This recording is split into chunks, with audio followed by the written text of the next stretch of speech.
greatest danger when we accept the notion that the government's supposed to take care of us from cradle to grave and we're supposed to be the policemen of the world is that ultimately it's done at the expense of personal liberty. The purpose of all government should be the protection of individual liberty for each and every one of them. His big thing, and I think it's an impressive thing to say, is he supports the Constitution. Yeah, I'm telling you. And for that, people call him crazy. He's got these kind of kooky ideas. He's not only unacceptable inside the Republican Party, he's unacceptable in America. They are out to get this guy off the map and out of the way and move somebody in from the establishment. You say Ron Paul is, quote, dangerous? We are dangerous to the status quo of this country.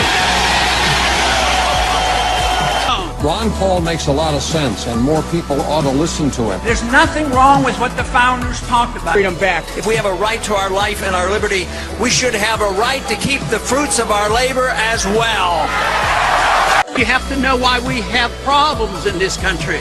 Why do we have boom periods and bust periods? It is related to something very, very important if you want to understand economics and you want prosperity. You have to understand the mischief of the Federal Reserve System. We learned the Fed secretly gave Wall Street banks over $7.7 trillion. Where did the Fed get that $7.7 trillion? They created most of it from nothing. The Fed takes our freedom and gives it to the banks. Why am I wearing a burglar bikini top? Because no one is allowed inside the Fed. Not you, not me, no American citizen, no duly elected member of our Congress, not the Supreme Court. Not the Supreme Court? Not the Supreme Court. Well, how come the government isn't allowed inside its own building? Government? Wow, the Fed is a private bank owned by private stockholders. Do not let the name Federal fool you. This place is about as Federal as Federal Express. A private bank? But private? Shh. Best to keep your voice down, pal. But I don't get it. What's so wrong about the Fed printing money? Because it's unconstitutional, pal. Our Treasury is supposed to create our money, but now the Fed controls the printing of America's money. Nobody gets a friggin' dollar that the Fed didn't print. So? They print the money, then they loan it to the government, then they charge the government interest, then the government taxes you to pay for it. Wake up, pal! God, I don't see what the big deal is. They tried to take over our country many times and failed because Jefferson and the Patriots vowed to stop the evil tyrants at all costs. By authority of eternal God, he would not let the bankers win here. If the American people ever allow private banks to control the issue of their money, first by inflation and then by deflation, the banks and corporations that will grow up around them will deprive the people of their property until their children will wake up homeless on the very continent their fathers conquered. What if it were possible to have a real game changer? What if we need a Ron Paul to preserve and protect our freedoms?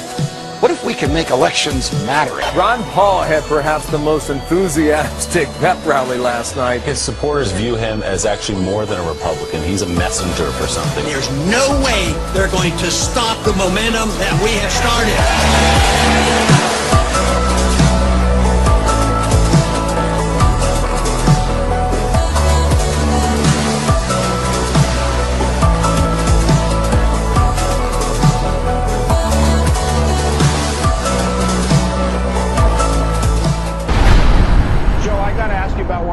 Sure. Ron Paul, you served with him. Yep. Tell me what the guy's like, because I want to tell you, if you mess with Ron Paul on television or online, you are going to feel the wrath of some serious followers. We've been dealing with this the last few weeks at CNBC. We did an online poll after the debate of who won the debate. Ron Paul dominated the debate, and some of my colleagues at CNBC thought that there was something wrong with that. They took the poll down. I want to tell you, my email box, thousands and thousands and thousands of email like I haven't seen from any other, followers. All you have to do is let your voice be heard.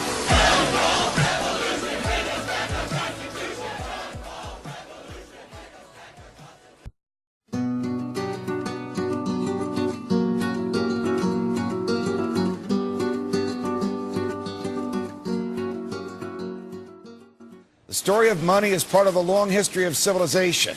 It has been recorded on slabs and stones, on walls and monuments, in tombs, in Bibles, and on manuscripts. The mysterious history of money is a legacy inspired by progress and industry, capitalism and freedom, wealth and civilization. It has also been inspired by theft and death, by totalitarianism and government demands, by weakness and government force.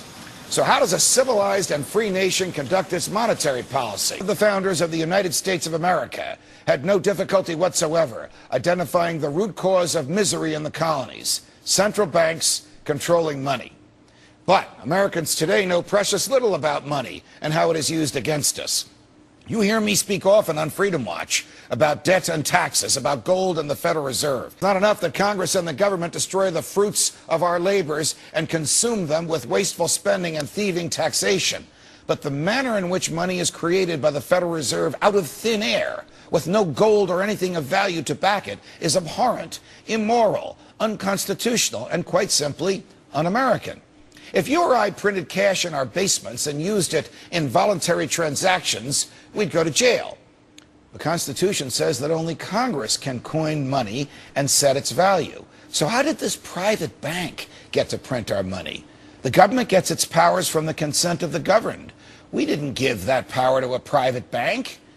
In America today, we have a private central bank with the monopoly power of printing money. It is an unelected, secretive, and dangerous institution that manipulates the economy by destroying the purchasing power of those who work and save and transferring it to those who kill and steal, tax and destroy. What is it? You know, it's the Federal Reserve. Twice before, we had national banks that were abolished by Congress. But the creature from Jekyll Island, that's the place off the coast of Georgia where the Federal Reserve was hatched, lives on today, risen from the grave, and now intent on devaluing our future and keeping Americans in the dark about the truth of where their money comes from. Don't let any fancy talk from the New York Times or the liberal media or Treasury Secretary Geithner fool you. The federal government, that would be you and me, the American taxpayer, borrows money from the Federal Reserve and must repay that money with interest. Before the Fed existed, the Treasury directly circulated currency backed by gold. Since the Fed, we pay interest just to have the money. We effectively rent our money from the Federal Reserve, and our money is just worthless pieces of paper. Does it make any sense that if we can't pay our bills with the money we have already rented from the Fed, that we should rent more money from the Fed? Of course not. But that's just what the president wants to do by raising the debt ceiling. If the American people ever wish to regain control of the government, we need to understand the monetary system, and we need to alter materially the banking system so as to replace our debt-based, money-out-of-thin-air economy with an economy based on production, on savings, on capitalism, and on competition. Only then can true prosperity return.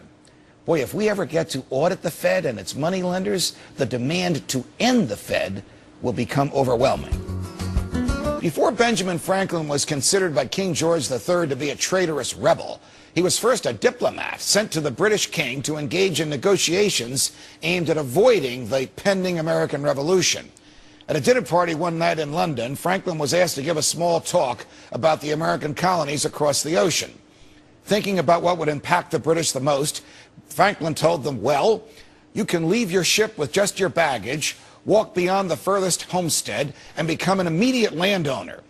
His dinner companions couldn't believe him. You mean, they asked, you don't need the permission of the government or a loan from the government's bank to own property in the colonies across the sea? When they finally quieted down, Franklin told them a shocking truth. It's quite simple.